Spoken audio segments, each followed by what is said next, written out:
Amen. Est-ce qu'on peut acclamer le Seigneur? Merci.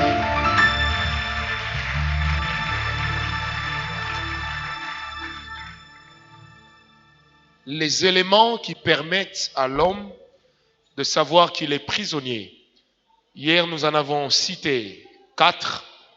Il y en a 12 au total. J'en ai cité 7 le dimanche. Et je vais reprendre cela sans trop commenter pour que nous puissions continuer à avancer, surtout avec ceux qui sont réguliers. Nous avions parlé de 4 points hier. Le 5e point, c'était encore quoi? C'est lorsqu'on se sent esclave des péchés qui caractérisent les gens de chez nous. Lorsqu'on se sent esclave des péchés qui caractérisent les gens de chez nous. Ça veut dire que est esclave spirituel est retenu esclave dans la prison de la famille. Quelqu'un qui se rend compte que dans sa vie, il commet des péchés qu'il n'a pas envie. Et il a comme l'impression de manquer totalement de force lorsque ce péché se présente à lui. Amen. Vous avez par exemple des familles où les gens sont menteurs. Ça veut dire qu'ils mentent, même celui qui n'a pas envie de mentir, ment sans effort. Vous avez des familles où on est foncièrement attaché à l'impudicité, à telle enseigne que dans la famille, même les personnes qui ne sont pas accros au sexe ont cette tendance facile à tomber dans l'impudicité. Comme disait quelqu'un, c'est le mal que je n'aime pas commettre. C'est ce mal-là que je me retrouve toujours en train de commettre. Cela est une preuve que spirituellement, on est retenu prisonnier. Que spirituellement, on vit dans une prison familiale. Est-ce que quelqu'un m'a compris? C'est également ce que je peux appeler des péchés qui caractérisent les gens d'une même famille. Des péchés qui caractérisent les gens d'une même famille. Vous allez remarquer dans certaines familles, on est accro à la polygamie. Dans d'autres, par contre, on est peut-être accro à la prostitution et à bien d'autres choses. Alors, on a comme l'impression que les membres de cette famille sont nés avec cet ADN dans leur gène. On a comme l'impression qu'ils ont déjà cette information qui est ancrée en eux. C'est ce genre de personnes que nous appelons des prisonniers familiaux. Amen. Ou des personnes qui sont dans des prisons de la famille. Est-ce que quelqu'un est avec moi? Nous avions également dit ceci, et prisonnier familial, celui qui n'a pas la possibilité de réaliser ses rêves, parce qu'il a toujours comme l'impression d'être retenu derrière une limitation. Mais il n'est pas le seul à vivre ce type de limitation. Ils sont nombreux à connaître cette limitation dans la vie. Est-ce que quelqu'un me comprend? Je vais donner un exemple. Vous avez des familles où il y a des personnes, la famille a peut-être de l'argent, les enfants sont peut-être intelligents lorsqu'ils sont à la maternelle, à l'école primaire, à l'école secondaire, voire, mais une incapacité à faire l'université ou à terminer l'université. Il y a l'argent, mais on n'a pas envie d'étudier. On n'a pas envie d'aller faire l'école supérieure. Vous pouvez les mettre dans toutes conditions. Ils ne vont jamais étudier jusqu'à terminer. Vous allez trouver des familles où le plus diplômé est peut-être gradué. Or, retenons qu'aujourd'hui, avoir un diplôme de graduat, ce n'est pas très différent de celui qui a un diplôme d'État. Est-ce que quelqu'un me comprend?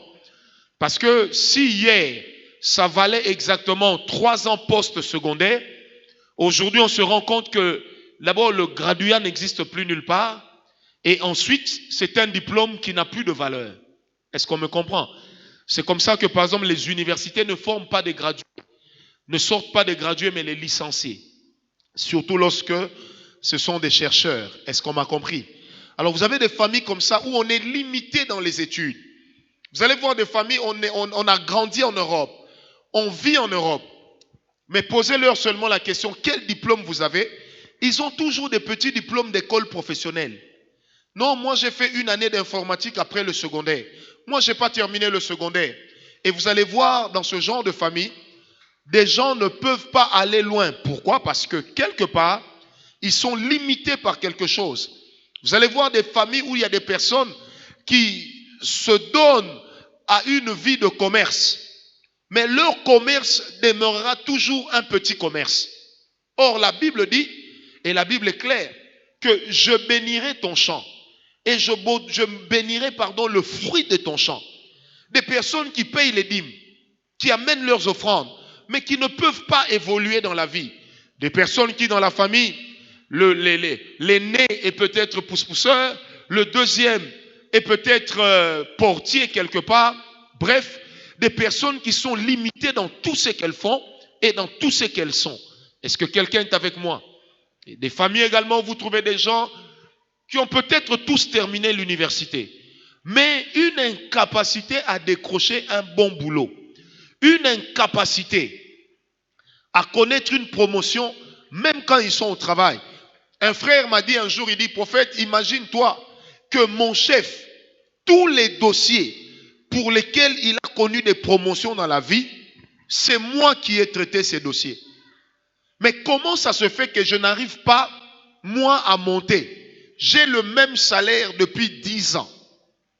Mais dans la boîte, tout le monde reconnaît que je suis le plus intelligent. Et quand il faut octroyer des nominations aux gens, on va nommer tout le monde sauf moi. Et il me dit, le seul jour où mon nom s'est retrouvé sur la liste des personnes à nommer, ce décret-là, ou cette ordonnance a été révoquée, annulée. Quelqu'un me comprend? Alors il me pose la question, mais qu'est-ce qui m'arrive? Quand nous avions parlé avec lui, après avoir écouté les autres phénomènes connus par les membres de sa famille, je lui ai directement dit, vous êtes dans une situation de prisonnier spirituel. Amen. Hein? Vous êtes dans une situation de prisonnier familial. Et il faudrait sortir des prisons. Est-ce que quelqu'un me comprend? Et je vais insister sur cette phrase. On ne sort pas de la prison juste parce que la trompette a sonné. Mais on sort de la prison parce qu'on prend conscience de son état de prisonnier. Le premier pas vers la délivrance, c'est la prise de conscience. Là où il n'y a pas une prise de conscience, il est impossible de sortir de la prison dans laquelle vous vous trouvez. C'est comme des personnes qui demeurent en prison alors que les portes de la prison ont déjà été ouvertes. Est-ce que quelqu'un me comprend?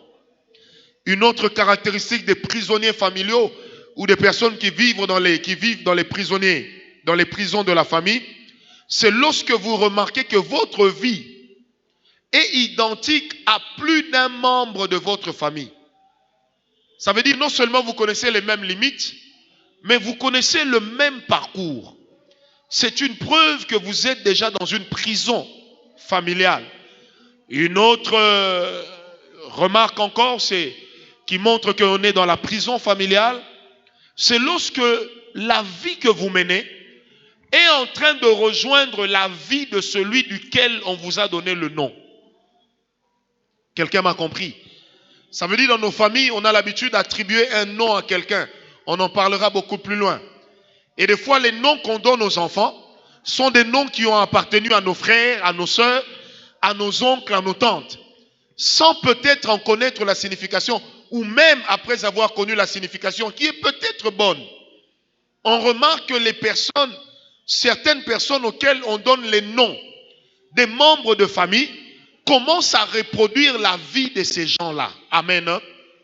C'est une preuve que quelque part, cette personne est retenue dans une prison. Et que cette prison est une prison familiale. Est-ce que quelqu'un m'a donné un amen? Très bien. Bien-aimé, il n'est pas important, je le dis, de toujours donner à vos enfants les noms des membres de vos familles.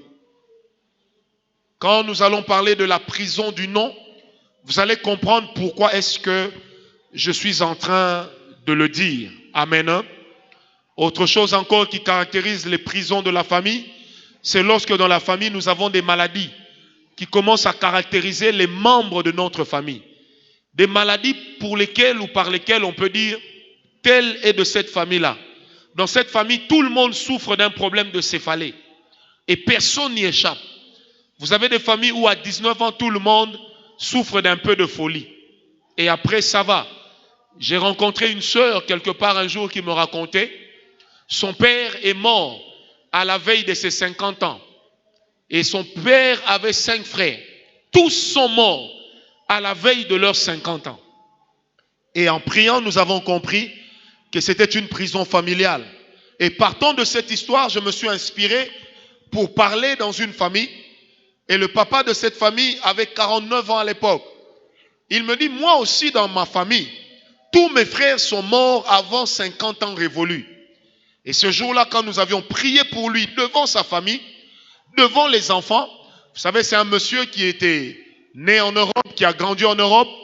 Donc à 49 ans, son fils aîné avait déjà 25 ans. Donc imaginez un peu que nous étions là avec ses 6 enfants et lui-même a fait pipi dans les habits. Lorsque les démons partaient, il a fait pipi. Et quand il a fait pipi, aujourd'hui il a 57 ans. Parce que le démon là, qui faisait que les hommes de leur famille meurent tôt, est parti. Est-ce que quelqu'un me comprend? Donc vivre dans une prison familiale n'est pas une fatalité. Il est toujours possible d'en sortir. Amen. Je commence l'enseignement d'aujourd'hui. Éphésiens 6, verset 12. Éphésiens 6, verset 12. Je vais lire d'après la version Parole vivante. La Bible dit, Éphésiens 6, verset 12.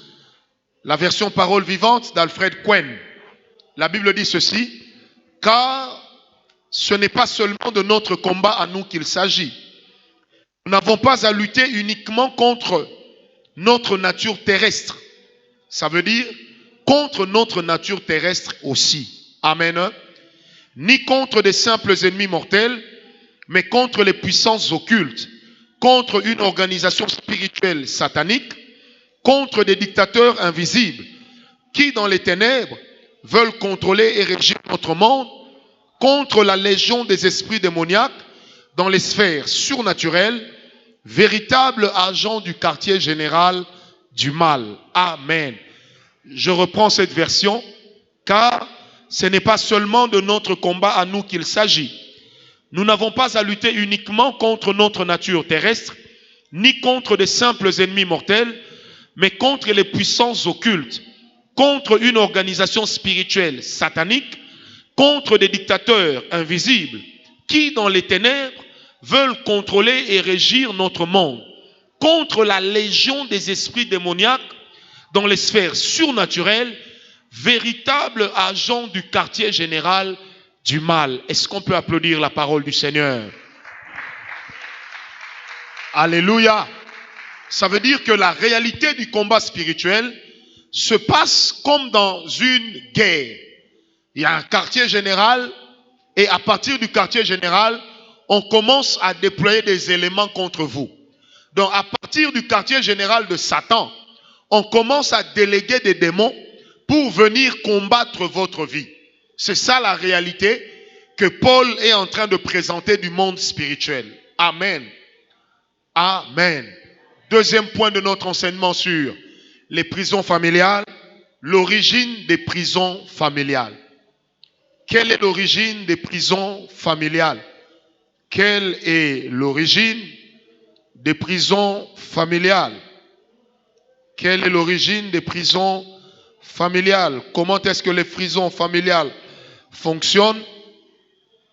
Il faut qu'on voit ça avant de comprendre comment est-ce qu'on peut en sortir. Prenez avec moi Ézéchiel 16, verset 2 à 3.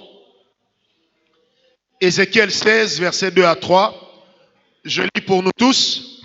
Fils de l'homme, fais connaître à Jérusalem ses abominations. Tu diras, ainsi parle le Seigneur l'Éternel à Jérusalem. Par ton origine et ta naissance, tu es du pays de Canaan. Et ton père était un Amoréen et ta mère une Étienne. Si la Bible est à vous souligner, ton père était un Amoréen, ta mère une Étienne, toi-même tu viens du pays de Canaan. Pourquoi est-ce qu'on parle de Canaan et après on dit de la mer qui est une Étienne, du père qui est un Amoréen. Premier élément important à savoir, c'est que tout le territoire décrit, que ce soit le pays des Hittites, les pays des Amoréens, des Léviens et consorts, sont et constituent le territoire de Canaan. Le territoire que Cam a donné à son fils Canaan. Amen. Et Canaan voulait signifier dans la Bible les habitants des plaines ou littéralement des bas pays. Ce qui était l'image de la mondanité. Amen. Ça veut dire Canaan, c'est l'image de la mondanité. Et Dieu est en train de faire comprendre à Israël ceci, que d'où tu viens, tu es naturellement un mondain. Amen. Deuxièmement, il lui dit, ton père était un Amoréen. Les Amoréens, c'était des montagnards réputés. Ça veut dire des gens qui allaient souvent sur des montagnes. Et le fait d'être des montagnards réputés, ça veut dire que nous tirons l'image des hauteurs. Donc les Amoréens étaient des personnes qui avaient le culte du moi, qui avaient un problème d'ego, un problème d'orgueil. Est-ce que quelqu'un est avec moi? Alors quand Dieu rappelle à Israël que ton père est un Amoréen, il veut rappeler à Israël ceci, que dans ta nature la plus profonde, tu es un orgueilleux, tu es un mondain. Troisièmement, il lui dit, ta mère est une Étienne. Étienne veut dire fils de la terre. Ils étaient des descendants de celui qu'on a appelé Heth, fils de la terre, fils des choses terrestres également. Ça veut dire que nous tirons de là l'image prophétique de la terreur, de la peur. Amen. Dieu veut dire à Israël, de par la nature que tu tires de ta mère, tu es une personne peureuse, tu es une personne effrayée, tu es une personne qui n'a pas le goût du risque, malgré ton orgueil et malgré la mondanité. Alors remarquez ceci, dans Ézéchiel 16, Dieu n'est pas en train de parler aux Cananéens, mais Dieu est en train de parler à Israël. Et Dieu parle à Israël de son origine. Comme pour dire Israël, la terre sur laquelle tu te trouves aujourd'hui, qu'on appelle Canaan, est une terre dans laquelle existe une culture. Est-ce qu'on me comprend? Parce que premièrement, les prisons de la famille sont également constituées à partir de la culture de laquelle nous nous réclamons. Je répète, les prisons de la famille sont également constituées à partir de la culture de laquelle nous nous réclamons. La culture est une chose qui est capable de constituer dans la vie d'un homme un motif suffisant de combat spirituel, mais aussi de possession démoniaque. C'est pourquoi dans Lévitique 18, l'Éternel dit à Israël, lorsque tu seras entré dans la terre que je te donnerai, tu n'imiteras pas la culture du peuple qui était là avant toi. Parce que c'est à cause de ça que moi, Dieu, je les ai rejetés et que leur terre les a vomis. Est-ce que quelqu'un me donne un amen? Très bien. Regardez autour de nous. Nous sommes Congolais pour la plupart ici. Je sais qu'il y a des étrangers. Mais vous allez remarquer ceci, que les péchés dans lesquels nous tombons le plus facilement sont les péchés qui sont le plus facilement liés à notre culture. Remarquez, je l'ai dit ici une fois, à l'époque où les gens ont chanté Mutuka Munene, toutes les filles avaient tendance à se mettre même des cubes magiques pour avoir des hanches volumineuses. Parce que la culture disait que les femmes qui ont des postérieurs énormes étaient les plus belles. À un moment, on a chanté Ambi Munzila Yolo. En ce moment-là, il y avait un produit qui régnait, c'était le frère Blaise Saki, là même, a chanté ça. Comment on appelait ça? 3%, c'était encore quoi? Asepsos 3%. Mais à cette époque-là, quand tu es noir comme moi, tu n'es pas beau. Surtout quand une femme était noire, elle était belle, mauvaise, vilaine. Il fallait les femmes claires. Et il y a des femmes qui ont décapé leur peau juste pour être claires. Vous allez remarquer ceci, qu'on est parti de quelque chose qui était à la mode, d'une chose à la mode, on en a fait une culture, et d'une culture, on en est arrivé à une condamnation démoniaque. Est-ce que quelqu'un me comprend? Aujourd'hui, on est en train de parler des jeunes filles, ou des Ujana, comme on les appelle, mais moi j'ai appris ça. Ça veut dire des jeunes filles petites qui se promènent souvent avec des cinglés sans soutien et qui dévoilent leur sein aux gens. Ça veut dire que quand vous les voyez, vous sentez qu'elles ont l'air fraîches. Mais on ne demeure pas fraîche toute la vie.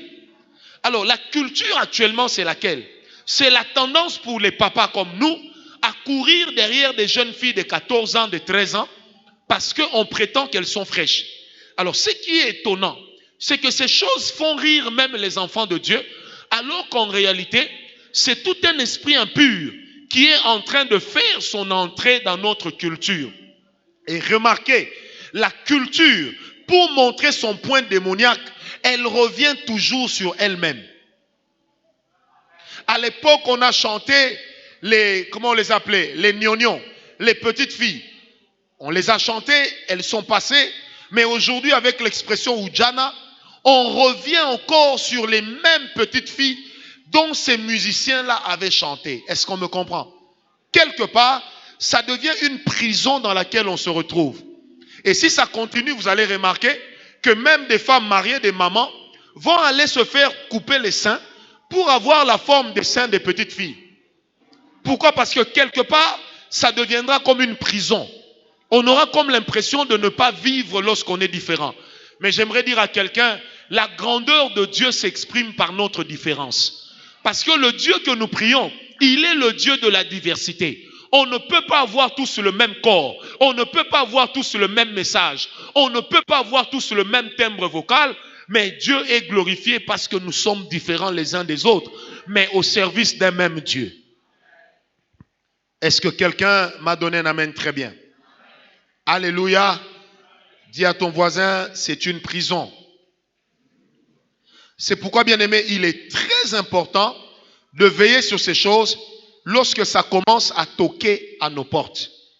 On peut partir d'une culture et de la culture, on en arrive à une possession démoniaque. Remarquez aujourd'hui, vous savez, c'est vrai, le bantou danse toujours avec la hanche, surtout le bantou congolais. Mais il y a 30 ans, on ne dansait pas comme aujourd'hui. Aujourd'hui, toutes nos danses tournent autour de la nudité, tournent autour du corps de la femme qu'on est en train de dévoiler. Et la femme elle-même est contente. Et dans les concerts des musiciens païens, vous avez même des danseuses qui ne mettent pas des dessous et qui viennent danser devant des publics. Frère, c'est une preuve que quelque part, de la culture, on passe à une exaltation de la nudité.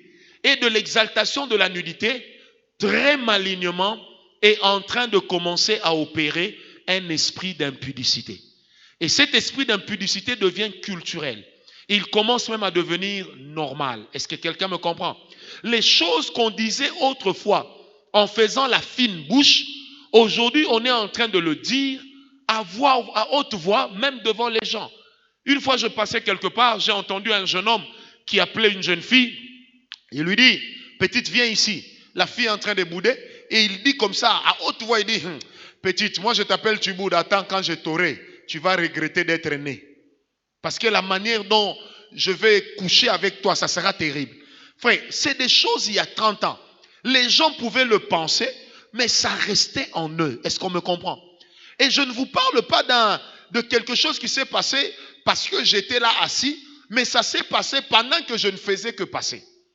Donc ça veut dire qu'on a même perdu comme disait quelqu'un, comment vous appelez ça? Moussissa. Moussissa en français c'est quoi? La veine qui donne la honte aux gens est partie. Est-ce qu'on me comprend? Et les choses vulgaires entrent de plus en plus dans notre culture. Et entrant dans notre culture, ça commence à faire partie de notre personnalité. Quelqu'un me comprend? La deuxième origine de la prison familiale, c'est ce qu'a été ou ce qu'est, tu ralliras, la vie de nos parents. ce qu'a été ou ce qu'est la vie de nos parents.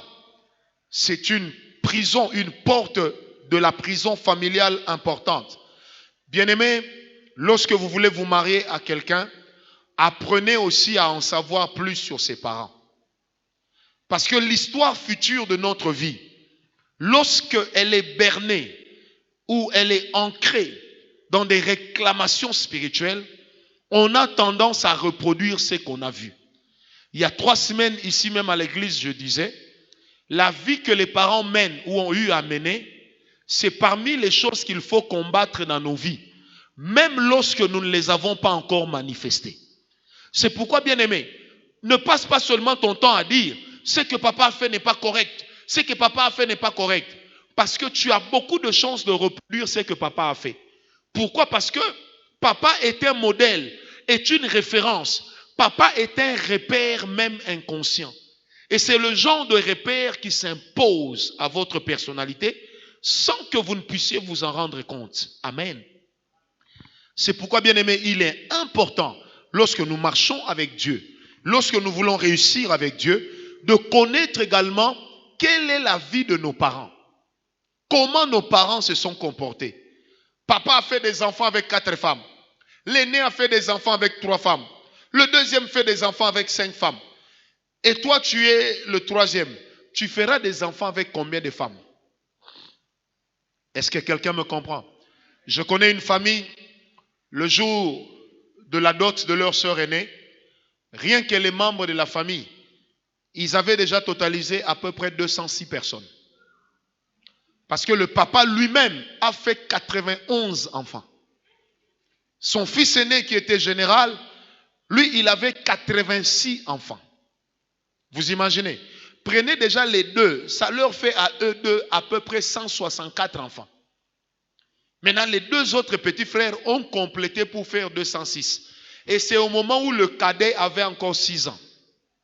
Maintenant, donnez à cette famille-là 30 ans, ils seront au nombre de combien? Maintenant, toi, tu vas épouser un garçon de cette famille-là. Il faut déjà prier pour que ces liens-là ne le suivent pas.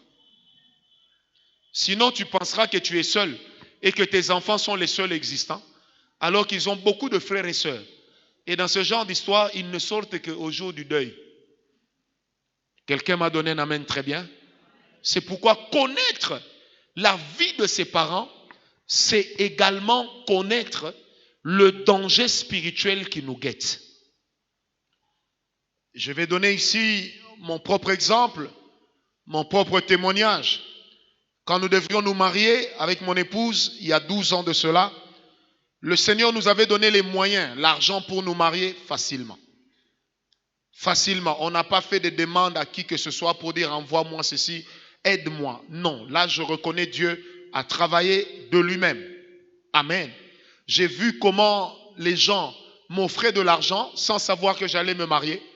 Et chaque travail que je faisais était très bien payé. J'ai vraiment vu la main de Dieu.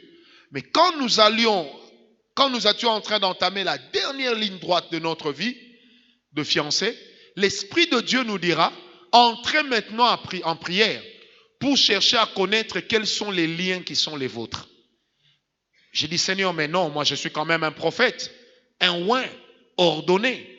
Tout le monde le sait, tout le monde me respecte. Dieu m'a dit, tout le monde te respecte, mais les liens ne vont pas te respecter. Et c'est là que le Seigneur a commencé à me parler, de moi-même d'abord. Il m'a dit, est-ce que tu sais que dans la famille de ta mère, de ta génitrice, tu seras le premier à te marier sans avoir fait un enfant avec la fille. Tu seras le premier à te marier, avoir fait une dot, une prédot, une dot, un religieux, sans avoir connu sexuellement la fille. Et l'Esprit de Dieu m'a dit, tu es en train de vouloir briser une loi. Tu dois prendre au sérieux la loi que tu veux briser. La deuxième des choses que l'Esprit de Dieu me dira, il dit, regarde dans la famille de ta mère. Ta grand-mère a fait des enfants avec 3 ou 4 hommes. Ta mère, ma mère, génitrice, a fait des enfants avec 3 papas différents. Donc ma grande sœur, son papa, moi, mon papa, mes petits frères, leur papa. Le Seigneur me dit, on peut donner toutes sortes de raisons. Mais c'est déjà un échec en matière de mariage qui est entré dans ton sang. Tu n'as rien fait, mais tu l'as déjà trouvé comme ça.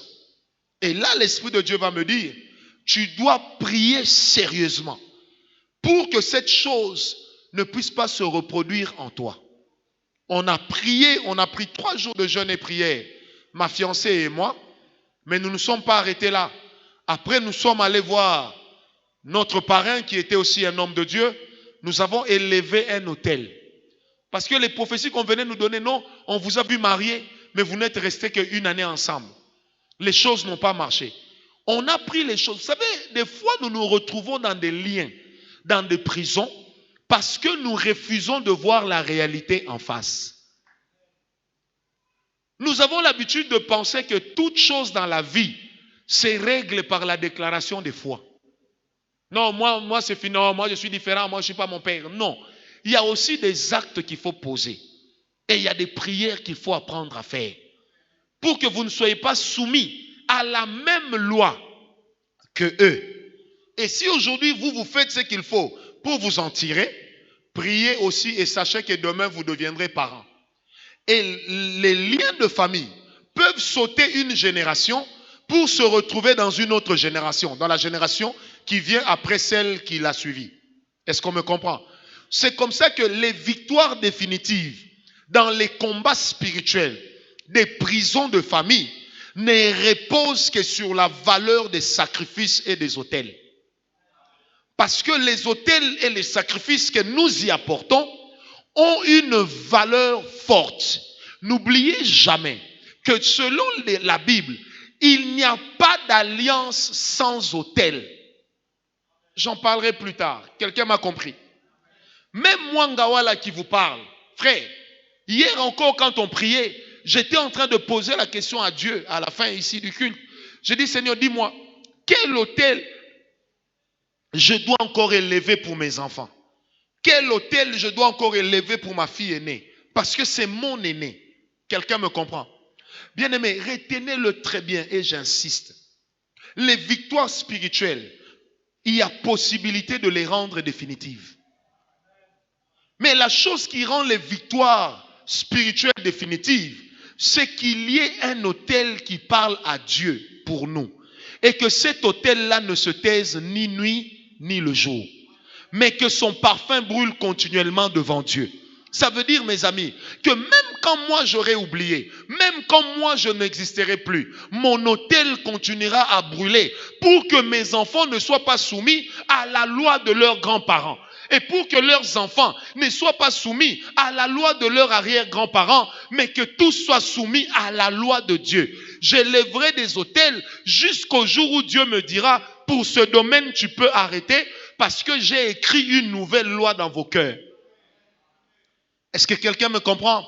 Si le diable peut maudire, peut apporter la malédiction, causer la malédiction jusqu'à la 3e ou à la 4e génération, je suis heureux de te dire que Dieu amène une bénédiction jusqu'à la 1000e génération. Cédric, tu me comprends? La force des liens de sang repose sur la valeur des alliances sur lesquelles elles sont posées. La force des liens de sang, c'est la valeur des alliances sur lesquelles elles sont posées. Quand nous négligeons la valeur des alliances, or, la valeur des alliances repose sur la nature du sacrifice. Voilà pourquoi dans l'Ancien Testament, on sacrifiait les animaux avec le sang.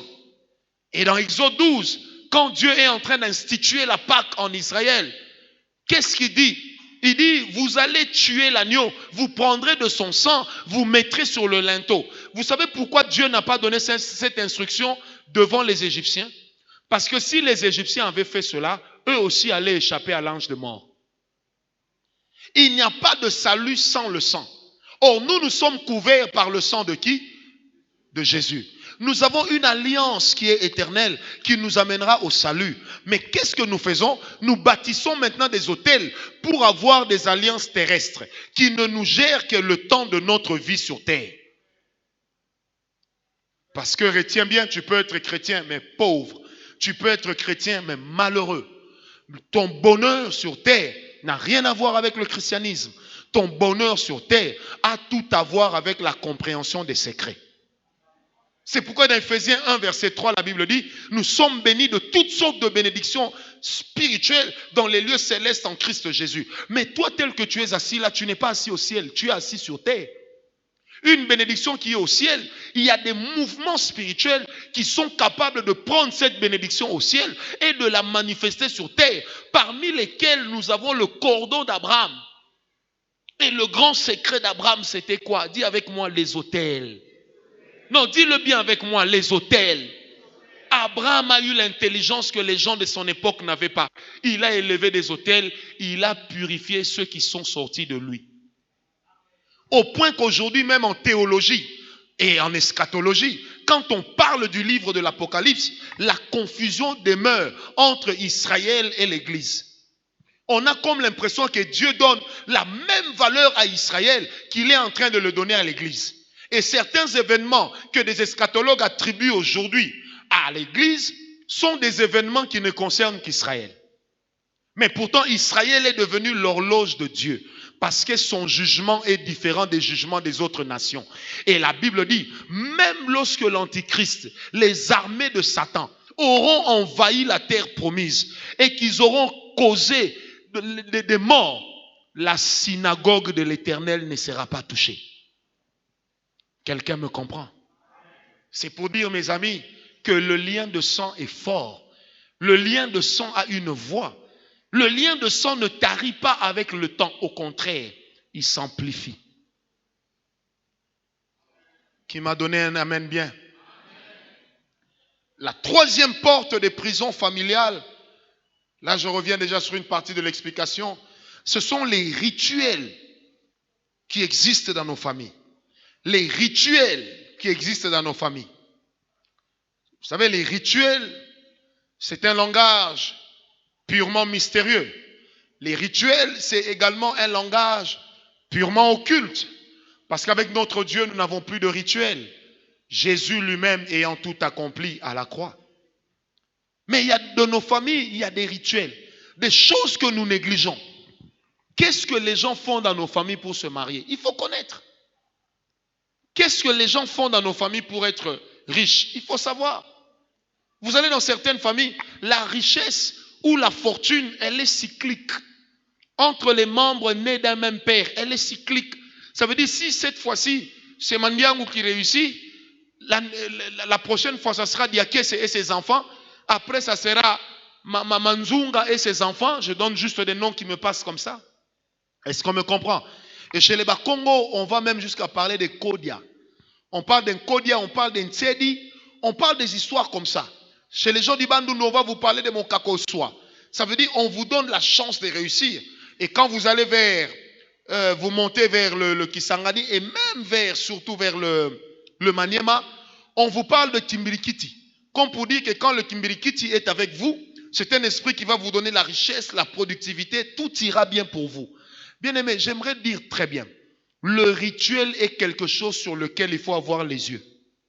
Il ne faut pas négliger les clauses des rituels de votre famille. On vient t'épouser et puis la famille de la femme, ta famille, va préparer un poulet entier avec ses pattes, ses ongles.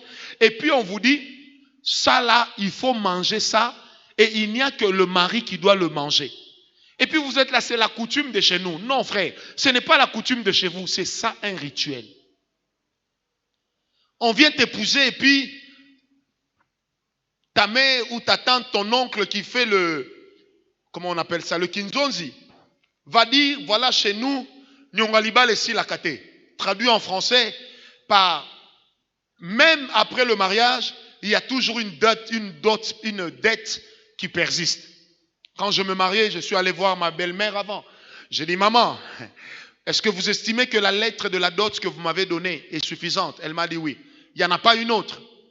Elle me dit non. Et puis elle me pose cette question. Pourquoi tu me poses cette question? J'ai dit, maman, parce que si le jour de la dot, vous dites seulement que la dette de la dot ne se termine jamais, moi je sors. Elle me dit pourquoi? J'ai dit parce que nous connaissons la valeur des rituels. Si vous prenez la bière, vous commencez à jeter par terre en disant nous donnons au grand-père. Allez dire à ces grands-pères là de sortir et de venir à table avec nous. Parce que je ne veux pas que mon mariage puisse avoir des témoins invisibles. Je ne veux pas que mon mariage puisse avoir des témoins invisibles. Et puis on dort la nuit, ma femme va commencer à voir mon vieil oncle là-bas, que moi-même je n'ai jamais vu, en train de lui nyongolibala et c'est la kate. Non, frère, il faut veiller. C'est pourquoi la Bible dit veillez et priez. Il faut veiller sur ces choses. Les chrétiens tombent dans des pièges de l'ennemi à cause de ce genre de choses. Quelqu'un m'a donné un amen très bien. C'est pourquoi, bien aimé, le rituel qui existe dans nos familles, c'est généralement la porte d'entrée. Vous avez des jumeaux et puis on vous dit, comme ce sont des jumeaux, on doit aller les laver, on doit faire des cérémonies. Refuse au nom de Jésus. Tes jumeaux, ils n'auront pas de droit à des cérémonies. Amène-les à l'église, on va mettre l'huile d'onction sur eux. Ils vont grandir dans la grâce. Oh non, les jumeaux apportent la chance. Personne n'apporte la chance. C'est l'Esprit de Dieu qui donne aux gens le succès. La Bible dit l'élévation ne vient ni des jumeaux, ni de fils aînés. Mais l'élévation vient de qui? De l'Éternel. Est-ce que quelqu'un m'a donné un amen très bien? Oh non, comme tu es l'aîné de la famille, il faut qu'on fasse des incantations. Il faut que tu ailles dormir 10 jours quelque part. Et quand tu reviendras, tu comprendras les choses. Non, la Bible dit que celui d'entre vous qui n'a pas l'intelligence, la demande à Dieu qui donne. Que celui qui n'a pas la sagesse, implore Dieu jusqu'à ce que Dieu lui donnera. Et la Bible dit, recherche l'intelligence comme on cherche l'argent. Et si tu ne la trouves pas, demande à Dieu, il te donnera. Et la Bible dit, la force des rois, c'est de cacher, la force de Dieu, pardon, c'est de cacher les choses. Mais la force de roi, c'est d'aller découvrir les choses cachées. Mais le roi découvre les choses cachées, non pas avec l'intelligence des ancêtres, non pas avec l'intelligence des esprits des eaux, non pas avec l'intelligence des esprits des mots Sengo ou des mots Kango, comme on dit là-bas chez les Basakata, mais il découvre les choses cachées avec l'Esprit de Dieu. Est-ce que quelqu'un m'a donné un amen très bien? Tu n'as pas besoin d'un Nzolu Abana pour réussir. Tu n'en as pas besoin. Frère, tu n'en as pas besoin. Quand l'infidélité entre dans un couple, on ne vérifie pas ça avec des poules. La Bible dit, il n'y a rien de caché devant l'Éternel. Toute chose finira par être connue. À moins qu'il y ait eu repentance. Parce que seule la repentance crée la proscription. Est-ce que quelqu'un m'a donné un amen très bien? Refuser certaines choses. Oh non, chez nous le rituel, c'est que quand le nombril tombe, on doit aller donner ça à la grand-mère. Chez les cas, moi le nombril de mes enfants, j'ai pris ça, j'ai prié pour ça, j'ai mis dans la toilette, j'ai chassé l'eau piou. Parti au abou, pia. Oh non, quand on te coupe les ongles, on ne jette pas les ongles partout. Il faut aller mettre ça dans un endroit pour que ça t'apporte chance. Frère, je suis devenu un grand garçon comme ça sans la chance.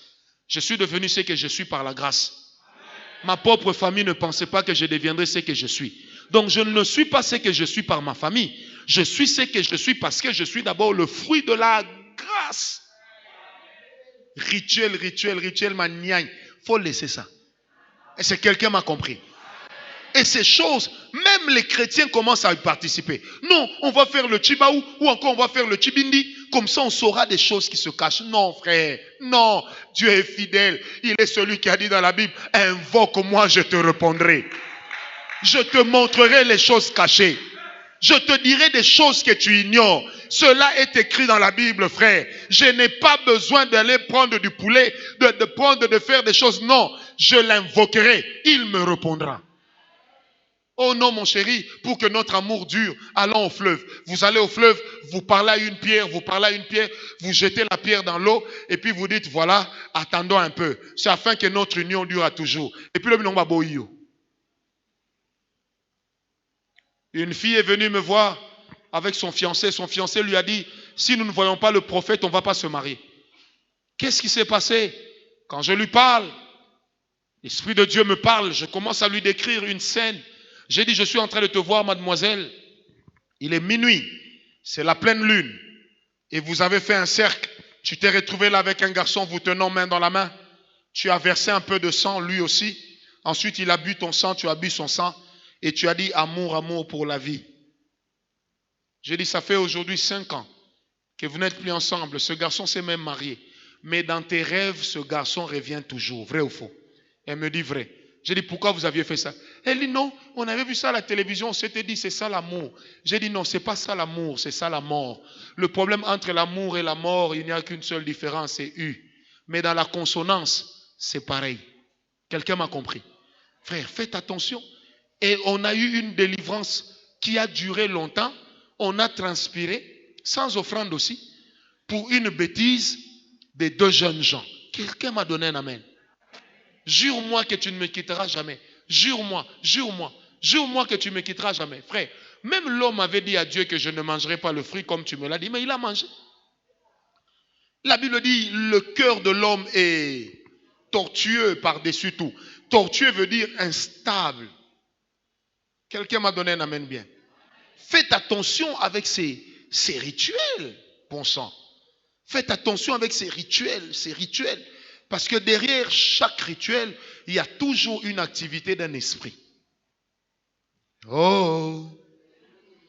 Une autre porte d'entrée des prisons familiales, ce sont les totems. Un jour, je parlerai des totems en profondeur. Les totems. Chez nous, notre totem, c'est les crocodiles. C'est pourquoi chez nous, on a les bikilas. On ne mange pas les crocodiles. Moi, je mange tout. Quelqu'un m'a donné la main bien. Un jour, mon père me dit, mais chez nous, on ne mange pas le singe. Je dis, ça, c'est chez vous. Moi, je mange les singes. Et je peux vous assurer que celui qui ne mange pas le singe ne sait pas ce qu'il rate. Parce que le singe, le safou, et un foufou tout blanc, ça fait partie des choses qu'on va retrouver au ciel. Est-ce que quelqu'un m'a donné un amen très bien? Les totems. Vous savez, en réalité, les totems cachent la vérité des esprits qui veillent sur nos familles. Les totems, c'est l'image de l'esprit principal qui gère une famille. Quelqu'un me comprend? C'est pourquoi quand aujourd'hui tu vas rentrer, pose un peu la question à tes parents. C'est quoi le totem de notre famille? Tu vas découvrir que d'après le totem de ta famille, soit dans ta famille vous avez des interdits, ou alors dans votre famille, vous manifestez les choses de cet esprit-là. J'ai connu un gars qui était de l'Équateur. Eux, leur totem, c'était le lion. Un monsieur mince, Junior, lève-toi un peu. Mince comme Junior, comme ça. Donc même si vous l'amenez chez le Quado, il ne va pas grossir. Mince comme ça. Est-ce qu'on me suit? Mais s'il s'énerve, il peut taper 80 personnes. Et il me dit, quand je me fâche, j'ai l'impression d'entendre au-dedans de moi quelque chose qui fait... Et j'ai une force incroyable. Au point que, donc, s'il te pousse un peu, tu peux te retrouver là-bas, blessé, sans savoir comment cela est arrivé. Quelqu'un me comprend? Parce que les totems traduisent généralement des vérités cachées dans nos familles et des esprits auxquels on a dédié nos familles. Or, retenez-le très bien, la plupart des animaux qu'on prend pour représenter nos totems, ou encore la plupart des objets qu'on prend pour représenter des totems, sont en réalité des choses sacrées. Quelqu'un m'a compris? Or, qui dit sacré, dit qu'il y a un Dieu derrière. Et lorsque dans Exode 20, verset 5, la Bible dit, tu n'auras point d'autre Dieu devant ma face, ça veut dire qu'un totem, c'est la représentation d'un Dieu autre que Yahweh.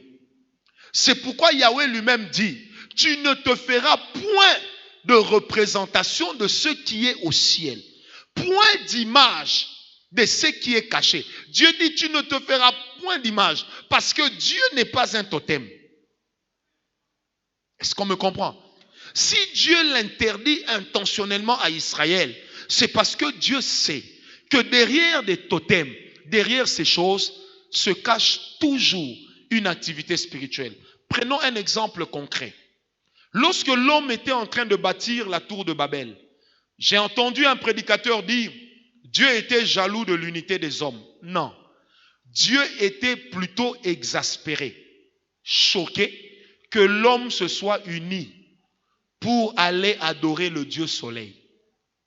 Et le but pour lequel Nimrod était en train de faire bâtir la tour de Babel, c'était pour faire de l'astrologie. Est-ce qu'on me comprend? C'est pourquoi Dieu a divisé l'homme. Parce que le Créateur ne pouvait pas accepter que la créature adore la création. Or, Nimrod, dont le nom français donne Nicolas, Noël, cet esprit-là était devenu au fil des temps un esprit puissant dans ces temps-là. Au point que la mère de Nimrod, qui est la représentation réelle de cette statue que certains utilisent de Marie portant l'enfant, parce que cette statue est antérieure à Jésus, cette statue est entrée à l'église à Éphèse. Parce que les femmes s'étant identifiées à cette statue, lorsque Ptolémée en 320 a signé son arrêté pour dire que la religion chrétienne devenait la religion d'État, les femmes étaient obligées de venir aussi prier à l'église. Et pour prier à l'église, elles ont amené leur Dieu. Mais comme il y avait une ordonnance gouvernementale, il fallait coopérer avec tous les dieux. C'est comme ça que l'apôtre Paul, parlant en prophète, a dit, il n'est pas bon que la femme prêche. Pourquoi l'apôtre va le dire? Parce qu'il savait qu'il y avait un Dieu qui régnait au milieu des femmes. Ce Dieu-là dont parle la Bible, c'est Miramis, dont on parlait à l'époque de Babylone. On nommait ce Dieu-là Astarté. Et Babylone veut tout simplement dire la grande confusion. Et vous allez remarquer dans l'Apocalypse, quand on parle des jugements derniers, on parle encore de Babylone la grande qui se lève, comme faisant partie des dernières armes que le diable commence à utiliser à partir d'Apocalypse 17. Est-ce que quelqu'un m'a compris? Donc vous allez remarquer que derrière des totems se cache toujours un esprit. Le même en architecture, parce que parmi les plus grandes zones d'influence spirituelle se cache l'architecture d'une nation, l'architecture d'une ville. Rien n'est anodin. Je répète, rien n'est anodin. Quand vous êtes à Paris, tout ce qui est monument, bâtiment de valeur à Paris est situé sur le même axe. Ça veut dire vous prenez l'Arc de Triomphe, Champs-Élysées, comment on appelle ça, Tour Eiffel, le truc du Louvre, la grande arche de la Défense. Quand vous prenez ça, en fait, quand vous allez à Trocadéro, vous montez, vous regardez, vous allez voir le champ, ce qu'on appelle le champ de Mars. Pourquoi champ de Mars? Parce que Mars fait partie dans la mythologie des dieux. Est-ce qu'on me comprend? Et c'était l'exaltation d'un dieu. Et quand vous regardez à Paris, vous allez vous rendre compte que tout est tracé sur le même axe. Et un architecte chrétien disait, lorsque vous voulez connaître les dieux qu'adorent des peuples, commencez par chercher à savoir quelles sont leurs architectures de valeur. Quand vous arrivez à la Maison Blanche, parmi les choses qui sont les plus épatantes, bien dissimulées, quand vous n'avez pas l'intelligence spirituelle, vous ne comprenez pas. D'abord, vous avez l'espèce de maisonnée là. J'ai été là une fois, dans laquelle on a construit le buste de... Comment il s'appelle? Non, pas Abraham Lincoln. Ah, c'est l'un des plus grands présidents. Celui qui a aboli l'esclavage, c'est qui? C'est Lincoln, hein? Ok. Donc, vous avez le buste de Lincoln avec les armoiries des États-Unis. Donc, juste en sortant, vous avez de l'eau. Juste après l'eau, vous avez la grande place où on célèbre les héros de guerre. Juste après cette grande place, vous avez un monument apparemment qui ne sert à rien. Donc, ça veut dire que vous avez juste quelque chose d'élevé comme ça, piou, et puis c'est pointu. Mais quand vous regardez ça, vous dites, ah, Mindelepe, c'est fait pour une raison. Quand vous suivez très bien, cette pointe-là, en réalité, montre trois choses. En face, c'est la Maison Blanche. À gauche, c'est là où se trouve Abraham Lincoln, avec ce qu'on appelle, j'ai oublié comment on appelle ça en anglais, mais le terme veut dire la place, voilà, the Building Union, donc la place de l'unité américaine. Amen. Et quand vous continuez de l'autre côté, c'est le Pentagone. Ça veut dire l'un des lieux les plus protégés de la terre. Et c'est ça qui fait la puissance des États-Unis. Maintenant, quand vous regardez ça, apparemment, ça n'a l'air de rien. Mais en réalité, dans toutes les guerres, ces gens amèneront la guerre chez vous. Mais ils ne voudront jamais que votre guerre vienne chez eux. Parce que si vous détruisez leurs monuments, vous détruisez leur Dieu. Et ça, ils le savent.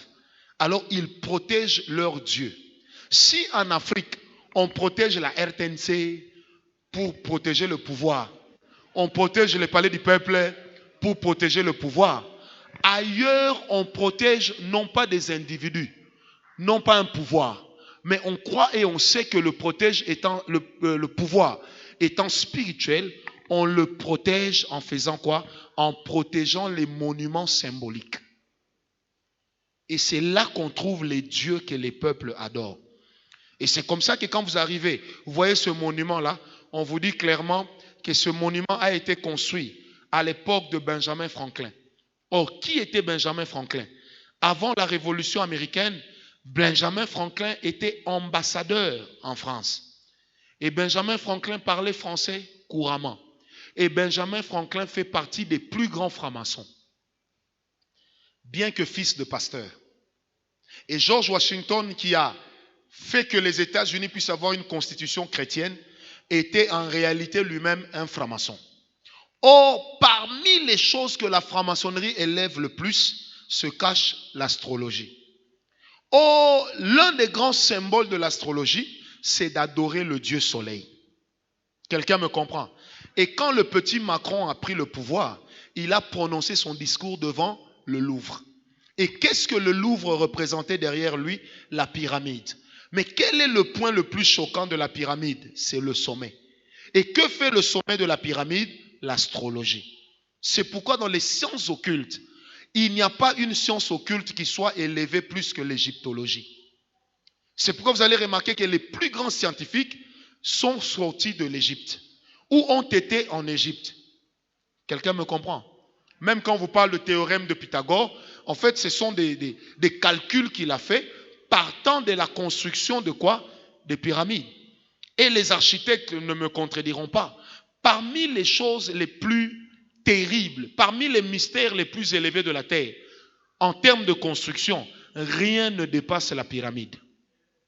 La pyramide est construite en plein désert, mais à l'intérieur de la pyramide, il fait froid.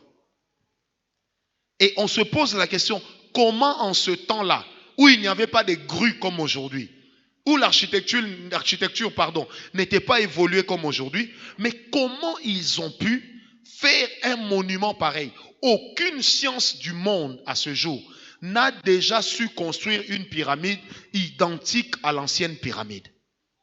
Est-ce que quelqu'un me comprend? Frère, quand vous voulez connaître l'occultisme, comment ça travaille, ne devenez pas occultiste. Cherchez ça chez Dieu. Et Dieu va éclairer votre esprit.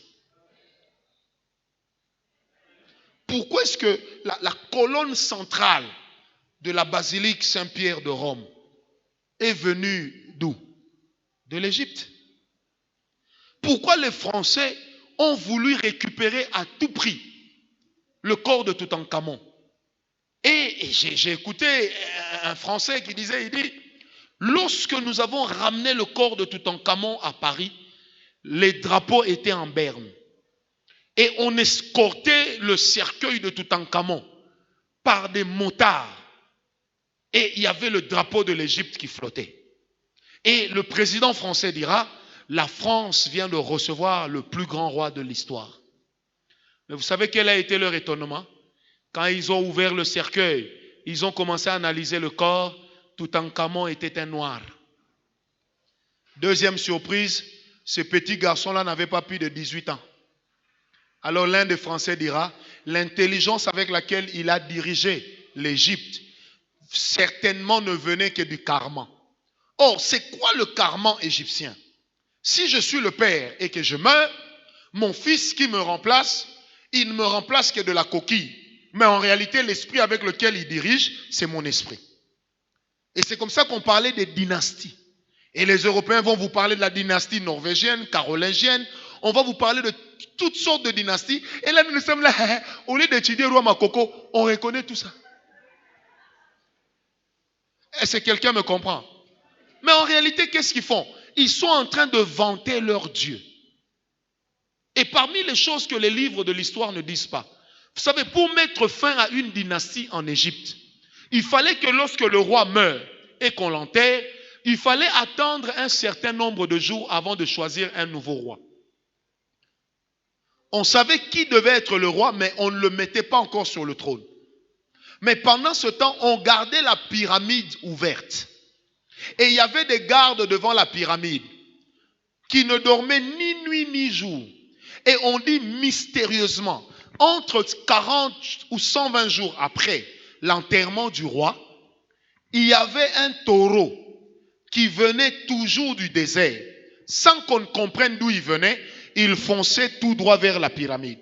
S'il parvient à entrer dans la pyramide, il faut que la dynastie change. Ça veut dire que l'esprit du roi n'a pas trouvé de repos. Donc le roi ne s'est pas incarné. Et il fallait tuer le taureau avant. Et quand on tuait le taureau avant, alors on fermait la pyramide et on disait que l'âme du roi est dans le repos. Maintenant, l'esprit du roi repose sur son successeur. Et quand nous on voit ça, on dit, oh, c'est fascinant comme histoire. C'est sorcier comme histoire. Donne-moi un amen bien. Quantième porte. Quantième. Cinquième. Cinquième porte d'entrée. Il faut connaître les lieux les plus importants de votre famille. Ces lieux peuvent être des maisons. Ces lieux peuvent être des chambres. Vous savez, remarquez que dans vos rêves, ceux qui font des rêves rétrogrades dans les familles rêvent souvent de la même maison. Oh, on a quitté Ngaba. Eh frère, tu vas avaler quelqu'un. On a quitté Ngaba en 1983. On est en 2018. Mais tous ceux qui rêvent mal, rêvent.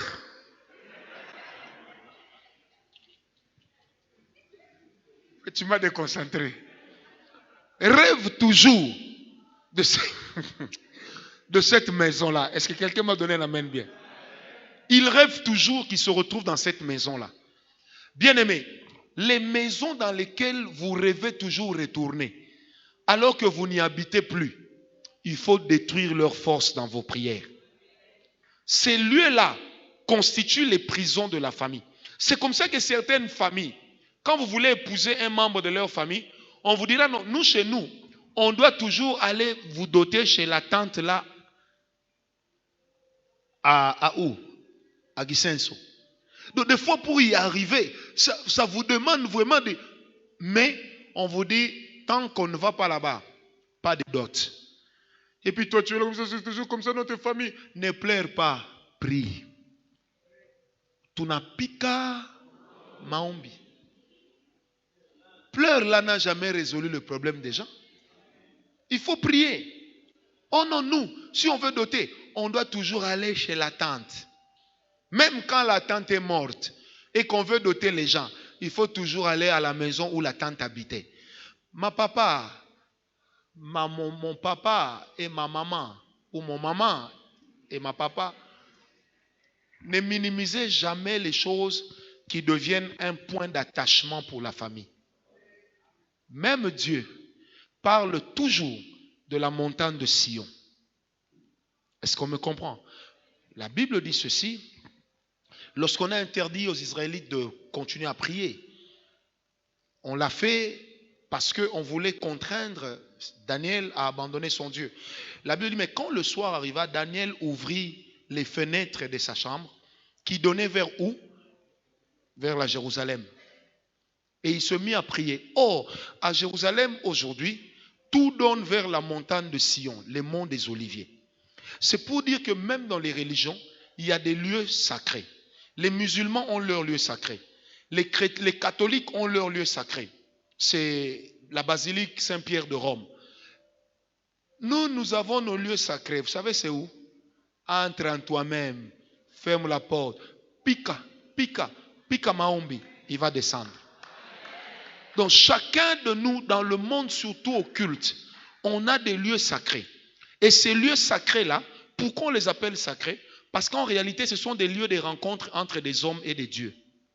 Mais nous avons des autels. Dans nos autels, sur nos autels, pardon, nous rencontrons notre Dieu. Quand je lève mon autel, Dieu descend. Parce que sur les autels, c'est le seul endroit où les hommes traitent avec Dieu. Quelqu'un me comprend? Donne-moi un amen bien, ma soeur. Toi aussi, tu vas avaler une mouche. Amen. Quantième porte. Sixième porte. On s'arrêtera à 7. Les pactes de sang. Les pactes de sang font partie des prisons familiales. Dans les pactes de sang, il faut y inclure les relations sexuelles. Même avec le sida, on vous interdit les relations sexuelles avec les personnes atteintes de sida. Pourquoi? Parce que c'est un point de contact spirituel. C'est un point de contact qui nous amène à entrer en contact avec le monde de l'autre. Est-ce qu'on me comprend? Alors, le pacte de sang est à déconseiller. À l'époque, un monsieur est mort. Il avait fait un pacte de sang avec sa femme. J'ai jamais oublié cette histoire, c'était vers les années 83, 84. J'entendais notre maman en parler. Elle racontait à ses amis comment l'homme était mort. Ensuite, la femme est tombée malade une année jour pour jour après. On l'a transféré, on l'a interné à l'hôpital général Mamayemo et interné là-bas. Il se trouve que plus tard, on se rendit compte que là où on l'a interné, c'était la chambre dans laquelle on avait interné son mari. Et une de ses sœurs intercesseuses au renouveau charismatique a commencé à venir prier là chaque jour. Un jour, sa sœur sort pour chercher des médicaments. À son retour, elle trouve que la dame est morte.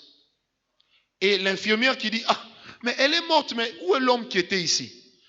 Et puis, la sœur pose la question, il y avait un homme qui est venu. Ah oui, cet homme-là était bien habillé en abacoste avec une mallette rouge. Mallette rouge. Elle s'est rappelée que son beau-frère, le mari de cette femme, avait une mallette rouge, rouge sang. Et il aimait bien des abacos. Elle pose la question à l'infirmière.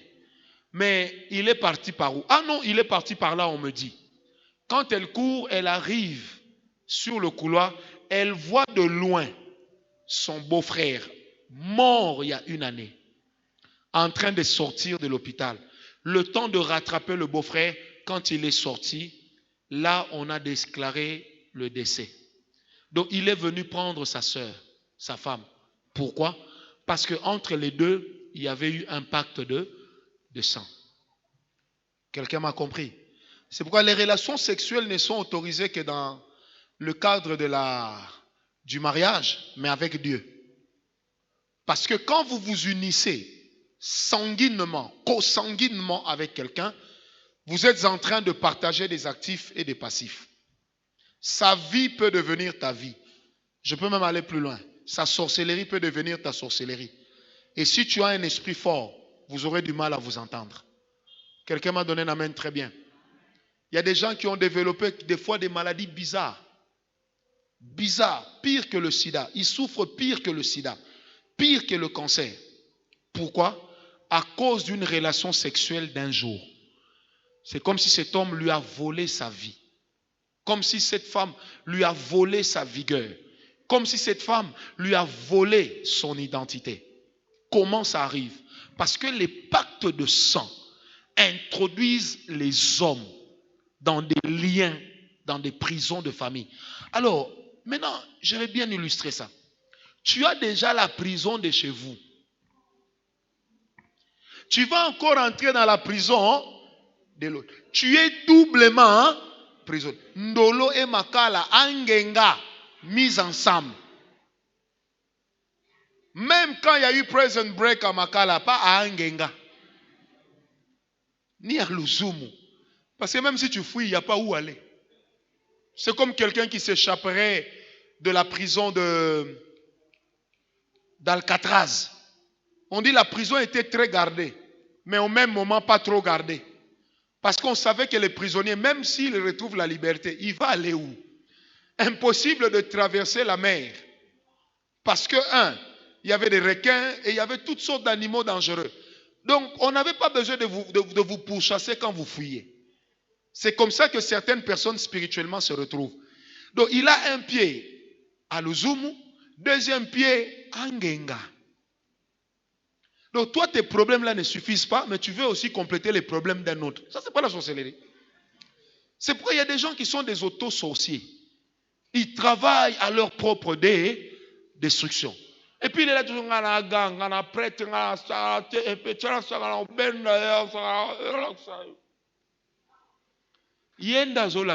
c'est pas toi qui lui montre quoi que ce soit.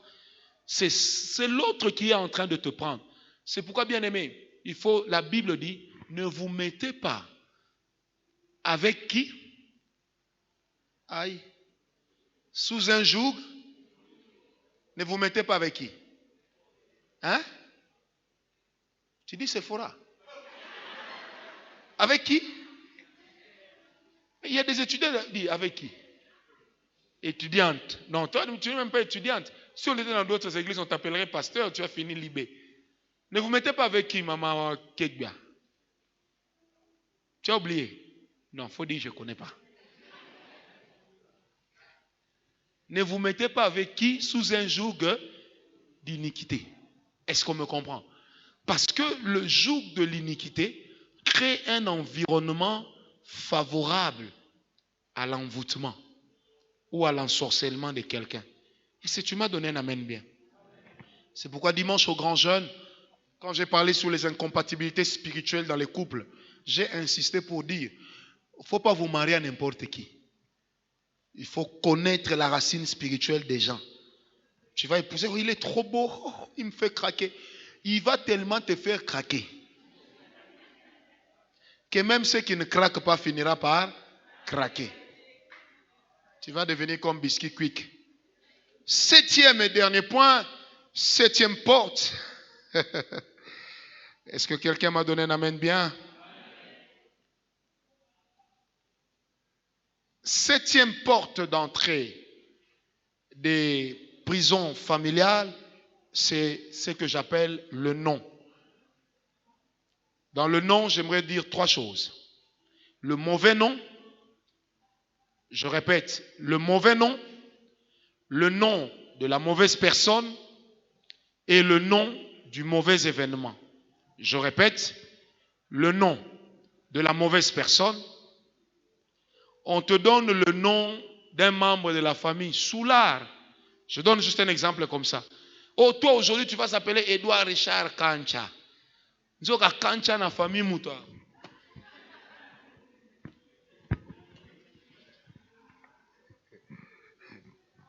Et puis le jeune homme grandit bien. À un certain âge, lui aussi. Et là, le papa fièrement, il dit aussi, oui, mais mon frère Kancha était comme ça. C'est comme ça que lui aussi est comme ça. Nom de la mauvaise personne. Amen. Maintenant, mauvais nom veut tout simplement dire un nom qui a une mauvaise signification. On avait une sentinelle en 83, 82. Hein? Papa, papi, tu connais André, le vieux là qui était coordonné sur Masikita. C'était notre sentinelle. Quand on construisait la maison, c'était lui qui était là.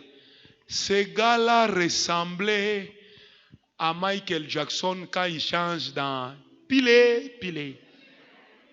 Son nom, c'était André Kunzika. Papa, Théo Kunzika en Congo veut dire quoi?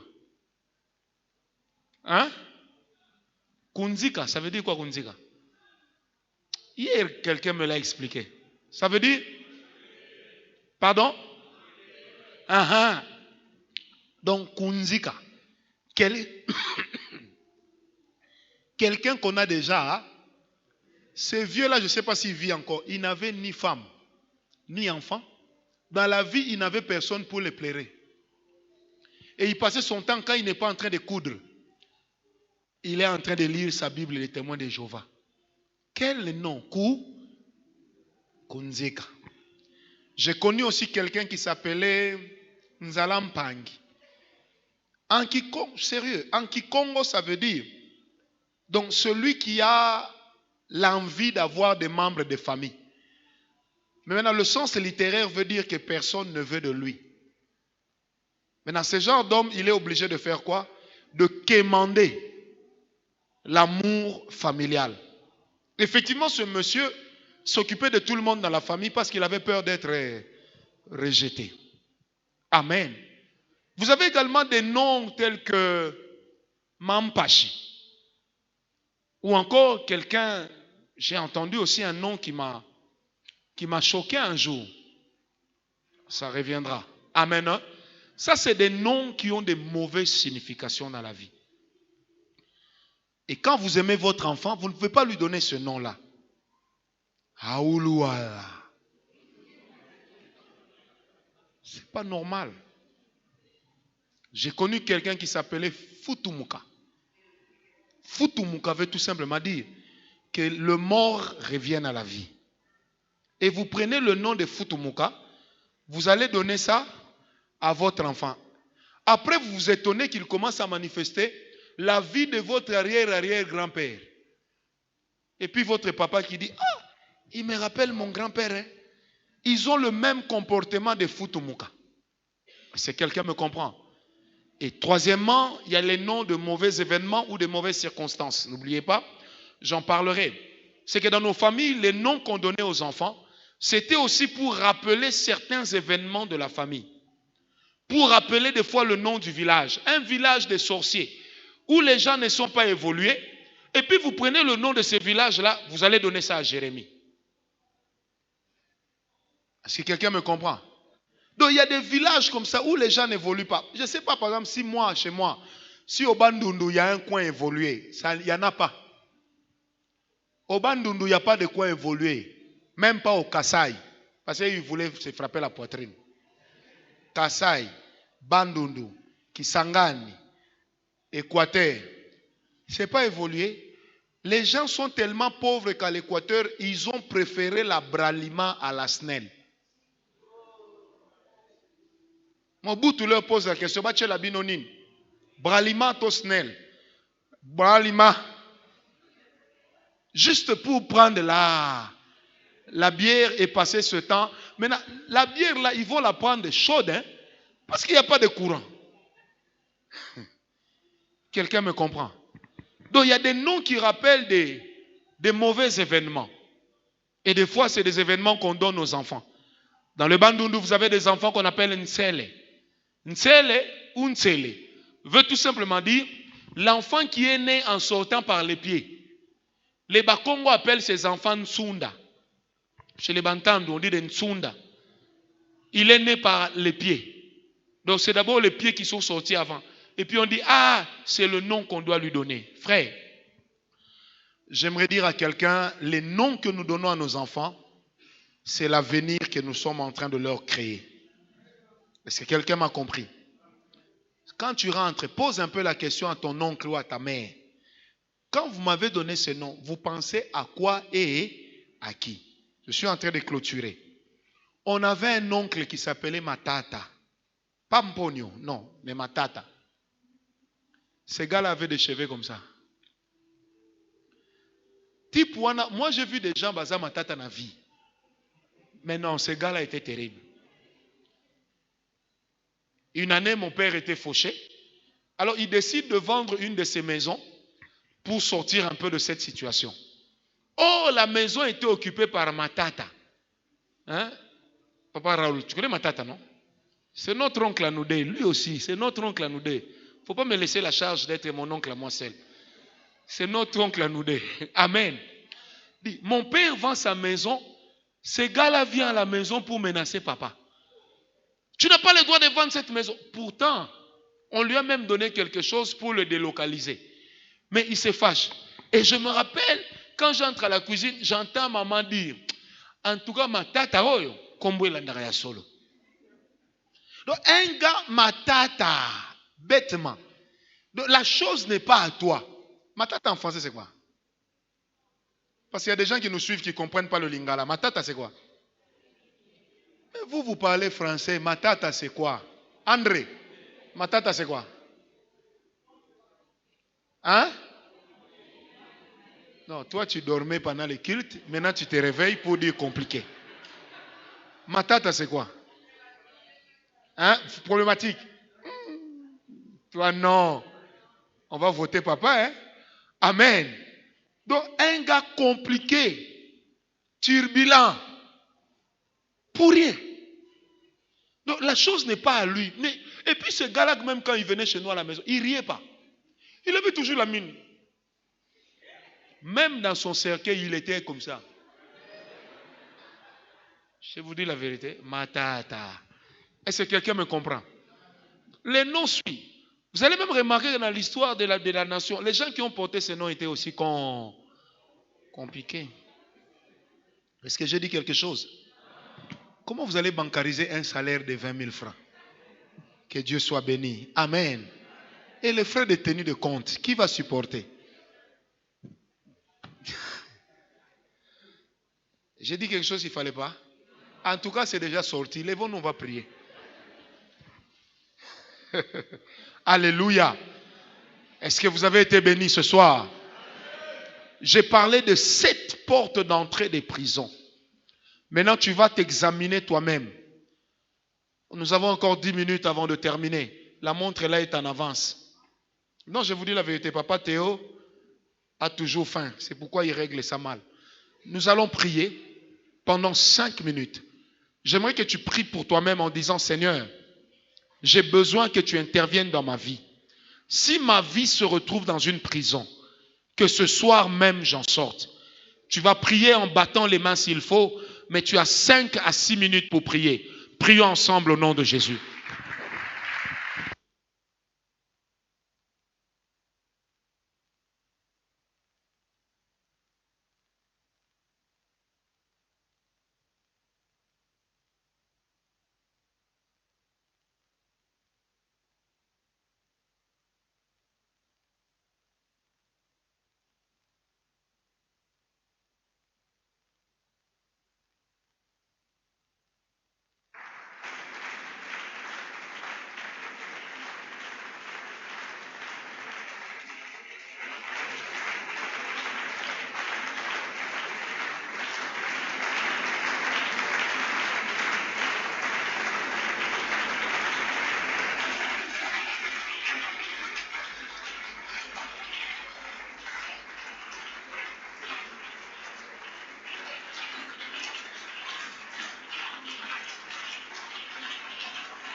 Alléluia. Seigneur notre Dieu, nous te bénissons. Éternel Père, nous allons continuer à travailler nos prisons, dans nos maisons et même demain encore ici. Merci seulement d'être avec nous. Merci de nous raccompagner. Merci de bénir la veillée du vendredi, notre veillée de clôture. Au nom de Jésus, nous disons Amen. Est-ce qu'on peut acclamer Yahweh?